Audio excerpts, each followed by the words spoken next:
आदाब, सत श्री अकाल, जय हिंद प्यारे बच्चों। आप मस्त होंगे, स्वस्थ होंगे और आप अपनी पढ़ाई ज़बरदस्त कर भी रहे होंगे।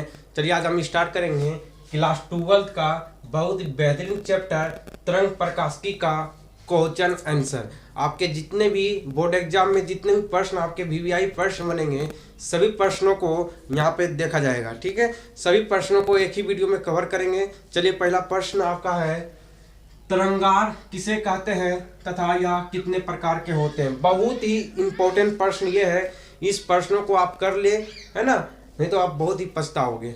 चलिए समझाते हैं तरंगार किसे कहते हैं। तरंगार किसे कहते हैं तो यह तथा यह कितने प्रकार के होते हैं। तो पहला होता है आपका, पहले तरंगार का परिभाषा देख लेते हैं। लिखिएगा, समांगी माध्यम में खींची गई ऐसा पृष्ठ, लिखिए समांगी माध्यम में खींची गई ऐसा पृष्ठ जिस पर स्थिर सभी कणों का कंपन समान कला में होता है तो उसे तरंगार कहते हैं। ठीक है प्यारे बच्चों, चलिए उसके बाद आपका देखते हैं तरंगार का प्रकार। तरंगार का 3 प्रकार होता है। पहला होता है गोलीय तरंगार, दूसरा होता है रेखीय तरंगार, यदि हो तो बेलनाकार फिगर बनता है, याद रखिएगा गोलीय तरंगार। उसके बाद रेखीय तरंगार, उसके बाद याद रखिएगा जब तरंगार सर्वोच्च दूरी पर हो तो समतल प्राप्त होता है। कहने का मतलब यह है, पहला तो आपका जो गोलीय तरंग, उसके बाद आप याद रखिएगा रेखीय तरंगार यदि हो तो बेलनाकार फिगर बनाता है। आपको भी मालूम होगा, मालूम नहीं तो याद कर लीजिए, रेखीय तरंगार यदि हो तो जब रेखीय तरंगार होगा तो बेलनाकार फिगर बनाएगा। ठीक है, याद रखिए जब तरंगार स्रोत दूरी पर हो, जब दूरी पर होगा तो क्या हो, समतल प्राप्त होगा। कैसा प्राप्त होगा, तो समतल प्राप्त होगा। चलिए अगला प्रश्न आपका है, व्यतिकरण किसे कहते हैं तथा यह कितने प्रकार के होते हैं। बहुत ही इंपॉर्टेंट प्रश्न, याद कर, जो आप क्वेश्चन बैंक आपके पास है PYQ क्वेश्चन को आप देख लीजिए, बहुत साल पूछा गया है। व्यतिकरण किसे कहते हैं तथा यह कितने प्रकार के होते हैं। चलिए प्यारे बच्चों देखते हैं, जब एक ही आवृत्ति के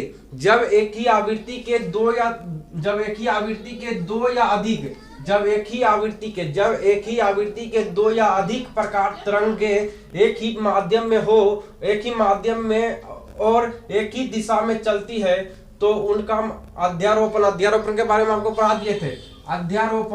अध्यारोपण हो जाता है जिससे उनकी कुल ऊर्जा का पूर्ण वितरण हो जाता है। यह घटना क्या कहलाता है, यह घटना प्रकाश का व्यतिकरण कहलाता है प्यारे बच्चों। चलिए आपको समझ नहीं आया होगा, फिर समझिए, जब एक ही आवृत्ति के 2 या अधिक प्रकार के तरंगे, कहने मतलब यह है जब एक ही आवृत्ति अलग होनी नहीं चाहिए, जब एक ही आवृत्ति के 2 या अधिक तरंगार, 2 से अधिक तरंगार एक ही माध्यम में और एक ही दिशा में चलती है तो उनका अध्यारोपण हो जाता है जिससे उनकी कुल ऊर्जा का पूर्ण वितरण हो जाता है। यह घटना कहलाता है प्रकाश का व्यतिकरण कहलाता है। यह घटना क्या कहलाता है तो प्यारे बच्चों, तो यह घटना जो है व्यतिकरण, प्रकाश का व्यतिकरण कहलाता है। प्यारे बच्चों आपको समझ भी आ गया होगा। चलिए उसके बाद जानते हैं व्यतिकरण के प्रकार। तो व्यतिकरण का जो है वह व्यतिकरण 2 प्रकार का होता है। पहला होता है संपोषी व्यतिकरण, दूसरा होता है विनाशी व्यतिकरण। पहला याद रखिएगा संपोषी व्यतिकरण, क्या याद रखिएगा, तो पहला याद रखिएगा संपोषी व्यतिकरण, दूसरा याद रखिएगा विनाशी व्यतिकरण। कभी कभी बोर्ड एग्जामिनर का दिमाग सठियाता है ना, जिस प्रकार आप लोगों का दिमाग सठियाता है तो क्या करते हैं, कभी अपना कॉपी फेंक देते हैं, कभी कलम फेंक देते हैं, है ना, तो कुछ से कुछ करने लगते हैं एक्टिविटी। तो उसी प्रकार जब बोर्ड एग्जामिनर का जब दिमाग खिसकता है तो क्या करता है कि कभी कभी संपोषी व्यतिकरण किसे कहते हैं ये भी पूछ लेता है, विनाशी व्यतिकरण किसे कहते हैं ये भी पूछ लेता है। तो चलिए प्यारे बच्चों आप लिख लीजिए कॉपी में, ठीक है, कॉपी निकालिए, इतना तो मेहनत कर ही सकते हो। लिखिए संपोषी व्यतिकरण किसे कहते हैं, लिखिए संपोषी व्यतिकरण किसे कहते हैं। लिखिए व्यतिकरण, धीरे धीरे एकदम आराम से नूनू बाबू ने बोलेंगे। हम बैठ जाते हैं, बैठे हैं, आपको दिखाई देगा, नहीं दिखाई देगा, ठीक है, चलिए कोई बात नहीं, हम दिखाई दे या ना दे, लिख लीजिए। लिखिए संपोषी व्यतिकरण उसे कहते हैं, व्यतिकरण की वह घटना, लिखिए व्यतिकरण की वह घटना, लिखिए व्यतिकरण की वह जिसमें बिंदुओं पर तरंगे समान कला में मिलती है उसे संपोषी व्यतिकरण कहते हैं। उम्मीद है कि आप लिख भी लिए होंगे। लिखिए, संपोषी व्यतिकरण किसे कहते हैं, फिर सुनिए।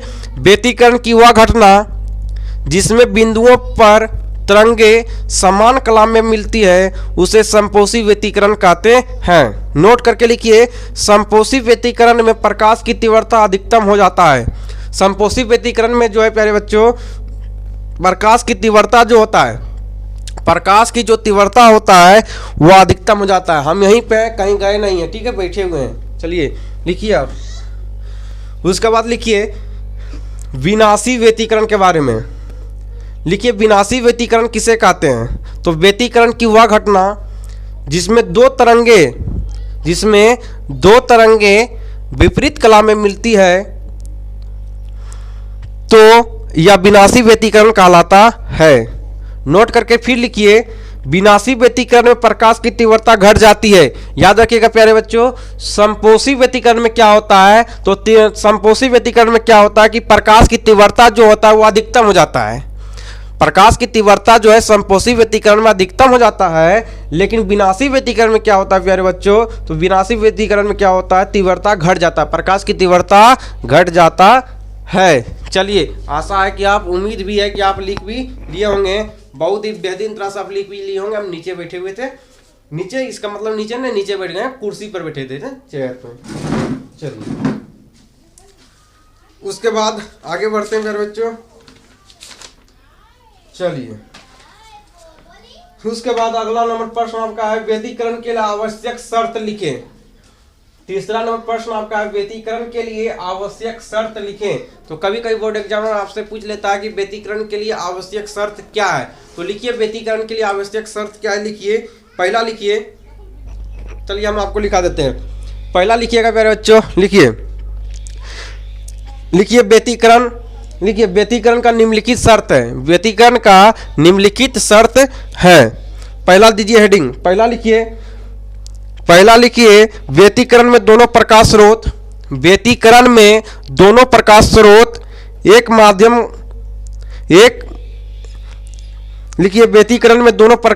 एक माध्यम का कलांतर स्थिर होना चाहिए। व्यतिकरण में दोनों प्रकाश स्रोतों के मध्य का कलांतर स्थिर होना चाहिए। दूसरा लिखिए सेकंड नंबर में, तरंगे का तरंगदैर्घ्य तथा आवृत्ति समान होनी चाहिए। तरंगे का तरंगदैर्घ्य तथा आवृत्ति समान होनी चाहिए। तीसरा लिखिए, व्यतिकरण के लिए दोनों तरंगे का आयतन समान होनी चाहिए। व्यतिकरण के लिए दोनों तरंगे का आयतन जो है वह समान होनी चाहिए। आप लिख भी लिए होंगे। चौथा लिखिए, दोनों प्रकाश स्रोत अति निकट होनी चाहिए। दोनों प्रकाश स्रोत जो दोनों प्रकाश स्रोत होगा वो निकट होनी चाहिए। क्या होनी चाहिए, तो निकट होनी चाहिए। चलिए उसके बाद अगले प्रश्न की ओर बढ़ते हैं। चलिए अगला प्रश्न आपको स्क्रीन पर आपको दिख रहा होगा। अगला प्रश्न आपका है चौथा नंबर प्रश्न लिखिए। चौथा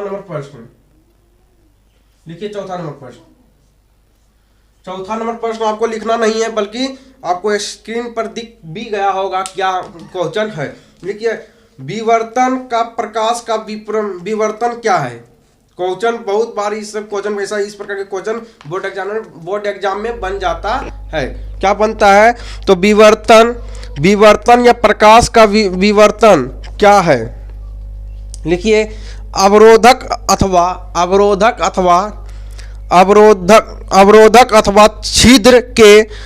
अथवा छिद्र के तीक्ष्ण किनारे प्रकाश तरंगे के आंशिक रूप से मुड़ने की घटना को विवर्तन कहते हैं। बोर्ड एग्जाम में पूछ दिया जाता है कि विवर्तन किसे कहते हैं, तो याद रखना बहुत ही जरूरी है प्यारे बच्चों। लिखिए अवरोध अथवा छिद्र के तीक्ष्ण किनारों पर प्रकाश तरंगे के आंशिक रूप से मुड़ने की घटना को विवर्तन कहते हैं। देखिए आपको फिगर के माध्यम से भी समझाया गया है। देखिए किस प्रकार से जो है किरण जो है किस प्रकार से किरण जा गई और उसके बाद देखिए किस प्रकार से मुड़ गई उसी घटना को कहते हैं विवर्तन कहते हैं। उसके बाद तरंगार क्या है इसका आपको समझा दिए, तरंगार क्या है आपको समझा दिए, ठीक है। उसके बाद बूस्टर का नियम बहुत इंपॉर्टेंट है, बहुत बार बूस्टर का नियम पूछ दिया जाता है, तो बूस्टर का नियम याद रखिएगा। लिखिए बूस्टर का नियम, जब प्रकाश किरण पारदर्शी माध्यम के तल पर ध्रुवन कोण पर आपतित होती है तो परावर्तित तथा अपवर्तित किरणें परस्पर लंबवत होती है। इनकी टेन फाई बराबर म्यू, टेन फाई बराबर क्या होगा म्यू। चलिए अब चलते हैं 5वां नंबर प्रश्न पे, ठीक है।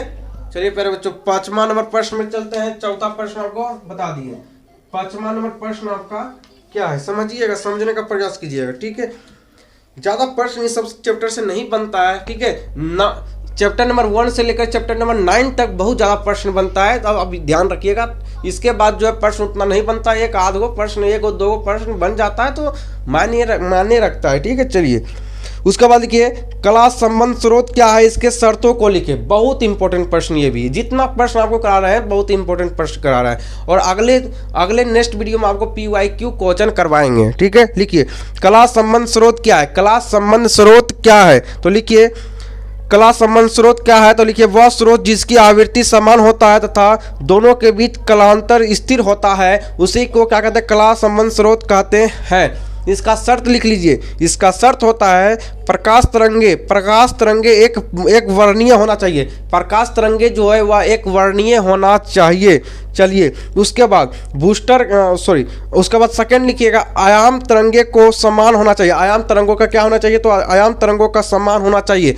चलिए उसके बाद 6 नंबर प्रश्न लिख लिए, प्रश्न नंबर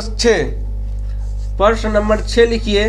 तो प्रश्न नंबर 6 आपसे पूछा गया है, क्या पूछा गया है, तो पूछा गया है कि व्यतिकरण तथा विवर्तन में 2 अंतर लिखे। व्यतिकरण और विवर्तन में 2 अंतर लिखने के लिए आपको बोला गया है। एक कॉलम बनाइए व्यतिकरण और एक तरफ कॉलम बनाइए विवर्तन, है ना, बनाइए व्यतिकरण और एक तरफ विवर्तन का कॉलम आप बनाइए। चलिए उसके बाद लिखिए व्यतिकरण की घटना, पहला में लिखिए व्यतिकरण में लिखिए व्यतिकरण की घटना 2 कला संबंध स्रोत से आने वाले 2 अलग अलग तरंगों के अध्यारोपण से होता है। देखिए प्यारे बच्चों अभी हम बताए थे आपको व्यतिकरण के बारे में, अध्यारोपण से होता है, लिखे थे ना अध्यारोपण के बारे में, वही यहाँ पे बोला गया है। व्यतिकरण की घटना 2 कला संबंध स्रोत से आने वाले 2 अलग अलग तरंगों के अध्यारोपण से होती है। उसके बाद लिखिए विवर्तन में लिखिए विवर्तन की घटना एक ही तरंगार के भिन्न भिन्न बिंदुओं से आने वाली द्वितीय तरंगिकाओं के अध्यारोपण से होती है ना। कहने का मतलब यह है द्वितीय तरंगाओं के अध्यारोपण से होती है,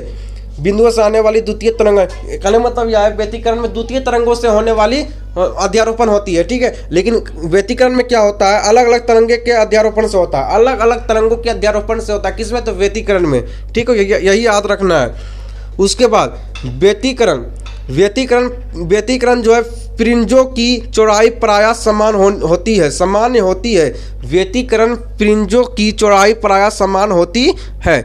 दूसरा लिखिएगा विवर्तन में लिखिएगा विवर्तन फ्रिंजों की चौड़ाई कभी भी समान नहीं होती है। विवर्तन फ्रिंजों की चौड़ाई जो है कभी भी समान नहीं होती है। लेकिन क्या होता है व्यतिकरण में जो होता है समान चौड़ाई होता है, लेकिन विवर्तन में जो है फ्रिंजों की चौड़ाई समान नहीं होती है। चलिए प्यारे बच्चों अगले प्रश्न की ओर बढ़ते हैं, और अगला प्रश्न आपका है यंग के प्रयोग में प्राप्त व्यतिकरण फ्रिंजों की चौड़ाई, यंग के प्रयोग में प्राप्त व्यतिकरण फ्रिंजों की चौड़ाई का व्यंजक लिखें। चलिए लिखिए आंसर लिखिए फ्रिंज की चौड़ाई बीटा संबंधित है कला संबंध स्रोतों के बीच की दूरी डी, स्रोतों के प्लेन से पर्दों की दूरी डी से, जहां लिखिए बीटा बराबर पाई डी बटे छोटी डी, बड़ी डी ऊपर छोटी डी नीचे। यहाँ पाई प्रयुक्त प्रकाश तरंग लंबाई है। पाई क्या है? तो पाई आपका जो है तरंग की लंबाई। याद रखिएगा, पाई जो आपको दिया गया है, ये पाई जो आपकी जो है क्या है? तो ये तरंग की लंबाई है। क्या है? तो ये प्यारे बच्चों तरंग की लंबाई है। चलिए उसके बाद अगला नंबर प्रश्न आप देखिए। अगला नंबर प्रश्न आपका है, बूस्टर का प्रकाश के ध्रुवन का नियम लिखे। बूस्टर का प्रकाश के ध्रुवन का नियम लिखें। क्या पूछा गया है? पूछा गया है बूस्टर का प्रकाश के ध्रुवन का नियम लिखिए। जब एक अध्रुवित प्रकाश पुंज इस तरह आपतित हो कि प्रावर्तित एवं अपवर्तित किरणें परस्पर लंबवत हो जहाँ, तो प्रावर्तित किरण तल ध्रुवित होती है तथा tan थीटा बी बराबर म्यू। इसे बूस्टर का नियम कहते हैं। आपको चित्र के माध्यम से भी समझाया गया है प्यारे बच्चों, ठीक है, समझ लीजिएगा इसको। उसके बाद आप अगला प्रश्न को देखिए। ध्रुवन का मेलस नियम क्या है? बहुत इंपॉर्टेंट प्रश्न है। ध्रुवन का मेलस नियम क्या है? तो याद रखिएगा, लिखिए, प्रकाश तीव्रता ध्रुवक को पार करने में गुणक कोस स्क्वायर थीटा से कम होती है यदि आई अपवर्तित तीव्रता तथा आई ध्रुवक के मध्य की तीव्रता हो, तो आई बराबर आई कोस स्क्वायर थीटा, जहाँ थीटा क्या है? जहाँ थीटा आपतित ध्रुवन तल एवं सहज गमन तल के बीच का कोण है। इन सभी प्रश्नों को आप बहुत ही बढ़िया से तैयार कर लीजिएगा, क्योंकि इन सभी प्रश्न को बोर्ड एग्जाम में डायरेक्ट प्रश्न बन जाता है। नहीं विश्वास है तो आप PYQ के जितना भी प्रीवियस ईयर क्वेश्चन है, सभी प्रीवियस ईयर क्वेश्चनों को आप देखें, है ना। और कल जो है आपको प्रीवियस ईयर क्वेश्चन बताया जाएगा, क्योंकि 10 चैप्टर नंबर 10 तक यदि आप पूरा कवर कर लिए हो, है ना। और आपका एक चैप्टर और इम्पोर्टेंट है, आपका चैप्टर नंबर 14। ये चैप्टर से भी 2 प्रश्न आता है ना। एन टाइप, है ना, P टाइप, ये सभी लिखने के लिए आता है, लेकिन आपको उस चैप्टर को जाकर देख लीजिएगा, नहीं तो यहाँ पे हम करवा ही देंगे। तो PYQ जो है कल करवाएंगे, जो है प्रीवियस ईयर क्वेश्चन करवाएंगे। तो मिलते हैं नेक्स्ट वीडियो में, तब तक के लिए बाय बाय, जय हिंद।